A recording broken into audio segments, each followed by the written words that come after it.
আমার সামনে যে দাঁড়িয়ে আছে সে হলো আমাদের শাওন ভাই। Thank you. কেমন আছেন শাওন ভাই? আমি ভালো আছি, আপনি কেমন আছেন? এই তো কাজকর্ম কেমন চলছে? টুকটাক চলছে, কিছু তো বন্ধ ছিল, আবার নতুন করে শুরু হচ্ছে, তো everything is going good, very good. তো সিটি লাইফে কাজ করা হচ্ছে, ভালো একটা ক্যারেক্টার আছে। আই থিঙ্ক যারা দেখবে সবাই মজা পাবে, আনন্দ পাবে। আমরা খুব মাস্তি নিয়ে শুটিং করতেছি, এটাই আর কি। তো আশা করি সবাই পছন্দ করবে। নাটকে তো আছি, পাশাপাশি আমি রেডিওতে জব করতেছি আরজি হিসেবে, আর্জেন্ট প্রডিউসার।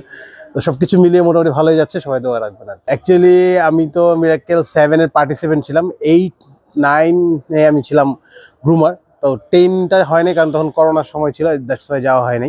বাট মিরাক্কেল হবে কি না আদৌ এটা নিয়ে টেনশনে আছি। মনে হয় না আর হবে, কারণ পুরো টিমটাই ভেঙে গেছে। যখন পুরো টিমটা ভেঙে যায় তখন আসলে ওই প্রোডাক্টটা আর আগের মতন হয় না। তো মিরাক্কেল যদি হয় অবশ্যই সেখানে আমাদের যাওয়া হবে, অ্যাজ এ গ্রুমার হোক, গেস্ট হোক, বা যেভাবেই হোক যাওয়া হবে, সেখানে থাকা হবে। আমরাও চাই মিরাক্কেল আবার হোক, যদি হয়তো সবাই জানতেই পারবেন। বৈশাখী টেলিভিশনের দর্শকদের জন্য কিছু যদি একটু বলতেন। অবশ্যই বৈশাখী টেলিভিশনে অনেক আগে থেকে কাজ করছি, এখন করেও যাচ্ছে, আগামীতে আরও করব। সো দর্শকদের বলবো, যেভাবে বৈশাখী টেলিভিশনকে আপনারা সাপোর্ট করছেন, ভালোবাসছেন, এভাবে ভালোবেসে যান। আর বৈশাখী টেলিভিশনকে বলবো আপনারা আরও এগিয়ে যান, আরও ভালো কাজ করুন। আমরা সবসময় আপনাদের পাশেই আছি।